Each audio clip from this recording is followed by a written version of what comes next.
본문의 말씀을 가지고 복음 전함이 사명이 되어라고 하는 제목으로 말씀을 나누려고 합니다. 이방 지역에서 처음으로 세워진 안디옥 교회에 대해서 우리가 살펴보았는데, 그 안디옥 교회, 준비된 교회죠. 기도 많이 하는 교회고, 사람을 세우는 교회고, 또 성령이 충만했고, 그리고 가르치고 배우는 그런 교회.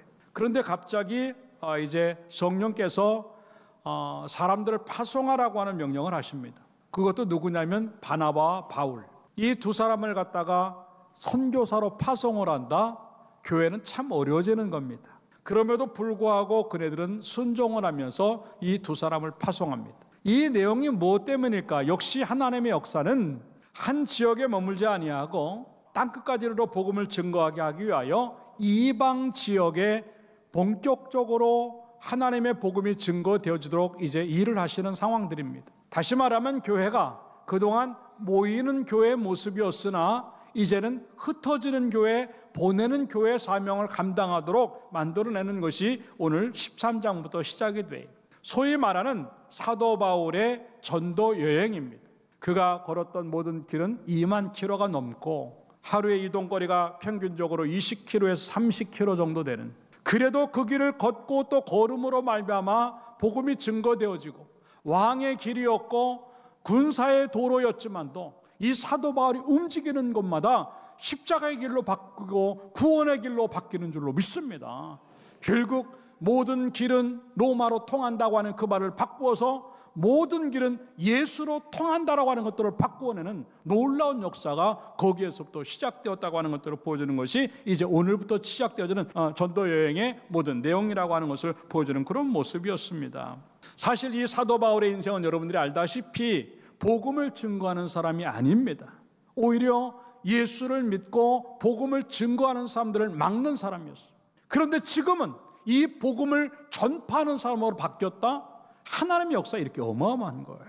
담에서서 만난 그 예수 그리스도, 복음이 무엇인지, 구원이 무엇인지, 믿음이 무엇인지를 정확히 알았던 이 사도 바울은요, 그 순간부터는요, 자기의 인생은 오직 하나였어요. 예수, 복음, 예수로 인한 구원, 오직 그 길은 예수밖에 없고 오직 복음은 예수밖에 없다고 하는 그것만 가지고 살았고, 이제부터의 모든 것들은 이 사도 바울에게는 자기의 꿈이었고 미래였고 인생 자체가 복음 증거하는 것이 되었다고 하는 거예요. 그렇기 때문에 저는 오늘 본문의 말씀을 가지고 복음 전함이 사명이 돼요. 그냥 해도 좋고 안 좋은 것이 아니라 이것 아니면 죽겠다고 하는 생각으로 모든 걸 걸어내서 거침없이 복음을 증거하는 사도 바울의 모습을 우리가 볼 수 있다라고 하는 것입니다.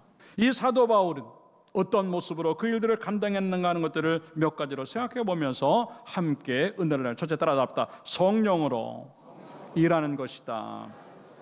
예, 사도행전 13장 2절에 보니까 성령이 이르시되 너희들은 바나바와 사울을 따로 세워서 그를 보내라고 명령을 하십니다. 그 부르심을 알고 순종하고 그 부르심에 응답하여서 움직이는 그 모습, 이게 바로 성령으로 일하는 사람들의 참 모습입니다. 우리는 과연 그 성령에 의해서 움직이는 사람이 되겠는가 하는 거죠. 이 성령으로 움직이는 사람은요, 모든 상황이 문제가 되지 않아요.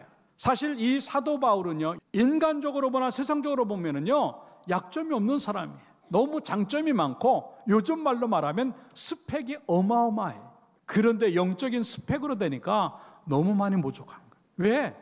자기는 사도도 아니었던 거예요.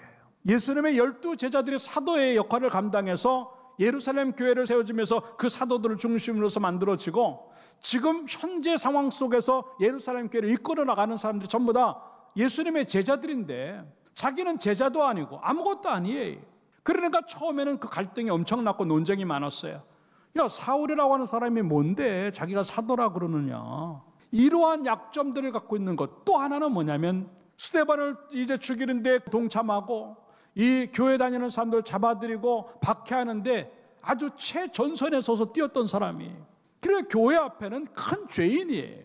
그러니까 이 사람은 자기 자신을 향해서 나는 죄인 중인 개수다라고 말합니다. 이러한 약점들이 있으니까 누구에게 나서질 못하는 거예요. 그리고 쭈뼛쭈뼛 할 수밖에 없고 자신감 떨어지는 상황들이 너무 많은 거예요. 그럼에도 불구하고 그 일들을 거침없이 할 수 있던 이유가 뭔지 알아요? 바로 성령의 역사에 순종했기 때문이라고 하는 거예요. 성령의 역사에 부르심에 순종하는 것은요, 너무 소중한 거예요. 지금도 우리는 순종하는 것에 너무 더디고 느리고 약해요. 과연 성령께서 우리들 속에서 너 이거 해라 저거 해라고 하는 것이 얼마만큼 움직였는가 하는 거죠. 이 사도 바울은 지금 그런 상황 속에서도요 이렇게 말합니다. 사도행전 13장 47절의 이야기입니다. 주께서 이같이 우리에게 명하시되 사람들이 말한 게 아니다. 예수님께서 직접 나에게 말씀하셨는데 내가 너를 이방의 빛으로 삼아서 너를 땅끝까지 구원하게 하리라. 나는 이 음성을 들었기 때문에 내가 만난 예수로 인해서 이 음성을 들었고 성령의 때가 되매 나를 보내심으로 말미암아 나는 갈 수밖에 없다고 하는 겁니다. 그 이야기가 갈라디아서 2장 8절에 똑같이 나옵니다. 베드로는 어떠한 사람인가?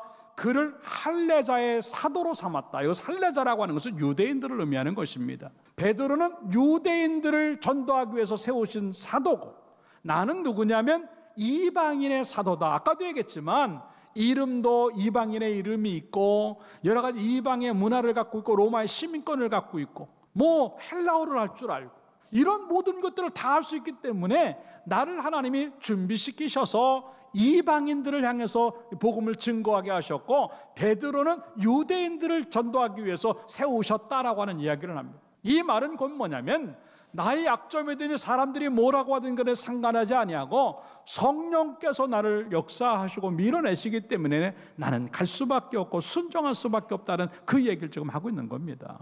결국 이 사도 바울 속에는요 이 성령의 역사가 그 가슴에 불을 지금 붙이고 있는 거예요. 시한폭탄이 들어가 있는 것처럼 이 일을 하지 않으면 내 인생은 끝난다고 하는 생각 그거 하나밖에 없는 거예요. 근데 시한폭탄이라는 게 뭐예요? 그 시간이 되기 전에 그거를 제거하지 않으면 그냥 폭발하는 거예요.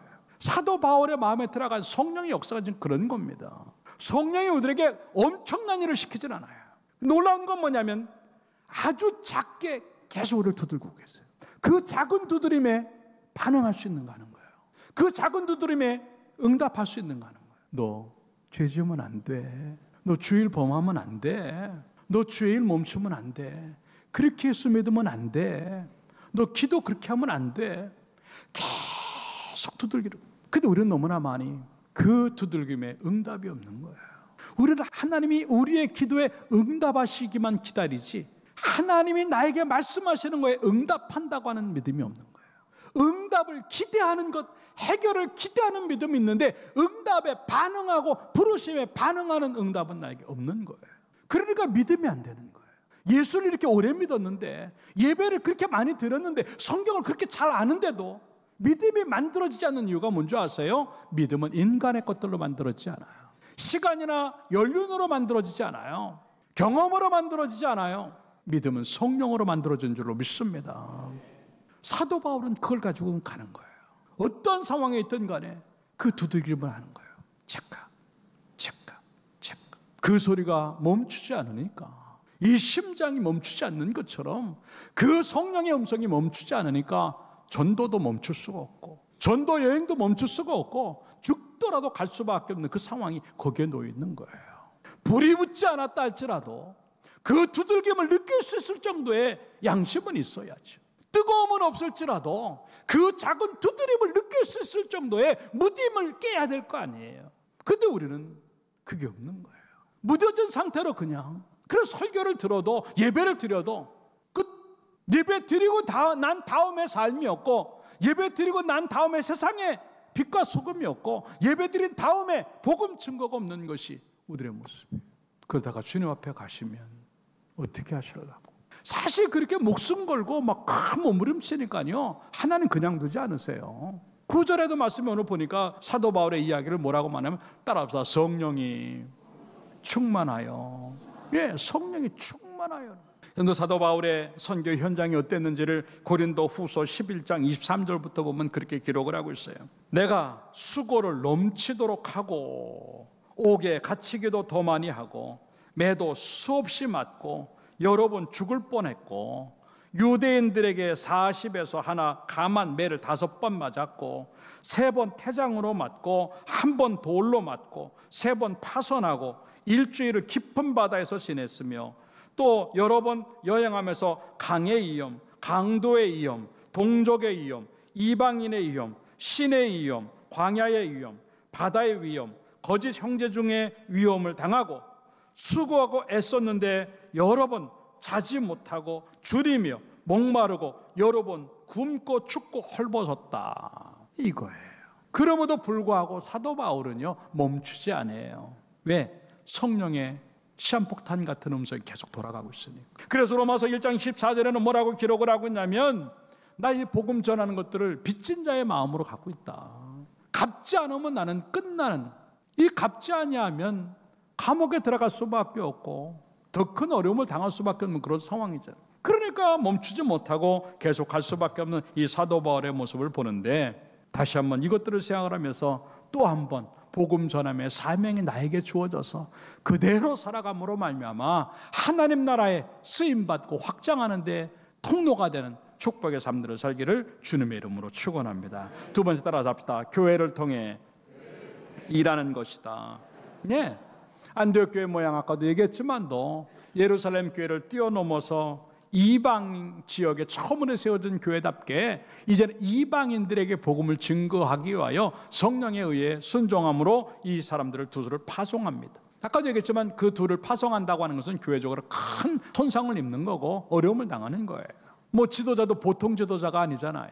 뭐 다른 사람들하고 너무 차이가 나는 엄청난 수준의 지도자가 둘이나 빠져나간다? 그럼 이 교회는 그럼에도 불구하고 하나님이 원하시니까 그냥 순종하면서 두 사람을 파송을 합니다. 그리고 전도 여행을 하는 동안 필요한 모든 경비를 다 그 교회가 담당을 하기 시작해요. 교회 역할이 뭔가 하는 것들을 보여주는 그러한 모습이죠. 아까도 얘기했지만 모이는 교회의 모습만 교회가 아니라 일단은 모여서 믿음을 키우고 하나님을 영화롭게 하는 예배가 있고 이 교회를 세워나감으로 말미암아 이제 모여드는 교인들을 바르게 양육하고 가르치고 제자 세우고 사람을 세워야 되겠지만도 이제 그런 것들이 세운 다음에는 세상으로 그네들을 파송시키고 세상으로 그들을 흩어내는 것이 교회의 참 모습이라고 하는 것을 보여주는 그러한 모습이지요. 오늘날 우리는 너무나 많이 폐쇄적인 교회를 갖고 있어요. 우리끼리의 교회예요. 들어오는 사람들만 관심 있는 교회가 되는 거예요. 아니에요. 이제는 오픈된 교회가 필요해요. 이제 열린 교회가 필요한 거예요. 온 사람들은 물론이거냐 온 사람들을 세워서 오지 않는 그 사람들을 향해서 이 안에 있는 사람들뿐 아니라 바깥에 있는 사람들을 향해서 이 교회가 무엇을 해야 될 것인가, 그것들을 감당하지 않으면 교회는 무너지는 겁니다. 여러분 보세요. 예루살렘 교회가 없어졌습니다. 초대교회가 없어졌습니다. 안디옥 교회가 없어졌습니다. 소아시아에 나오는 7교회 다 없어졌어요. 어디 갔어요? 이렇게 엄청난 하나님의 역사가 있다면 그 교회는 지금 존재해야 되잖아요. 유럽의 교회들이 없어졌습니다. 미국에 있는 교회들이 많이 없어지고 있고 대한민국의 교회도 많이 없어지고 있어요. 이슬람권 교회 없어졌습니다. 공산권의 교회가 없어졌습니다. 이북의 산정한 교회를 비롯해서 얼마나 대한민국의 부흥을 주도했던 그 좋은 교회들이 다 폐쇄되고 없어졌어요. 하나님은 그 교회가 우리끼리의 교회가 되길 원하는 건 아니에요. 예루살렘 교회가 그랬습니다. 3,000명씩 모여들고 5,000명씩 모여들고 점점 숫자가 몇몇 명씩 늘어나니까 거기가 다였어요. 너무 좋다는 거예요. 그런데 하나님은 그를 흩으시기 시작해요. 아주 강권적으로 핍박을 하게 하셨어요. 이 사람들이 흩어지게 만듭니다. 그래서 결국 하나님 뜻이 이루어지게 해요. 예루살렘 교회가 유다로 퍼져나가고 유다가 사마리아로 퍼져나가고 사마리아가 땅끝까지 이방 지역까지 퍼져나가는데 다시 한번 동력이 되는 것들이 그 모습이었어요. 우리 엘드림 교회도 마찬가지입니다. 이 교회가 주님의 재림의 때까지 존재할 수 있는 이유가 뭐냐면 그 복음 하나 붙잡는 거예요. 예, 복음이 없다고 한다면, 영혼을 살리는 것이 없다고 한다면 이 교회는 존재 의미가 없는 거예요. 그렇기 때문에 어찌 보면 내가 성가대를 하는 것보다도, 내가 주방사역하는 것보다, 내가 교사를 하는 것보다도 더 중요한 게 뭐냐면 복음을 증거하는 일이에요. 기억하십시오. 복음 증거가 멈춰지면 이 교회는 또 없어지는 교회가. 그럼에도 불구하고 하나님의 교회는 왜 계속 교회를 세워나가실까? 하나님의 역사는 왜 계속 성도들에게 복음이 증거되질까? 이게 바로 하나님 뜻이에요. 한 교회가 무너지면 다른 교회, 다른 지역의 교회가 세워지고, 이미 복음을 들었던 자들은 교회가 무너져도 구원을 받지만 교회가 세워지 않은 곳은 죽으면 구원받지 못하기 때문에, 이미 구원받은 성도들은 교회가 있으나 없으나 구원받을 수 있지만 이 사람들에게는 교회가 존재하지 않으면 구원받을 수 없기 때문에 없어진 교회만큼 하나님은 또 다른 교회를 세우셔서 영혼들을 구원해내게 오시고, 그 교회가 또 없어지면 또 다른 지역의 교회가 세워지며 하나님의 복음이 땅끝까지 가야만 하기 때문에 그렇게 하신다고 하는 것들을 기억을 하고 우리 엘드림 교회가 그 사명 감당하는 교회가 되기를 주님의 이름으로 축원합니다. 복음 증거예요. 그 복음은 다른 것이 아니에요. 오직 예수예요. 예수로만 구원받는다고 하는 겁니다. 예수만이 우리의 유일한 구원자라고 하는 것, 그가 참 메시아며 그분 때문에 산다고 하는 것들을 보여주는 그것이 바로 복음이에요.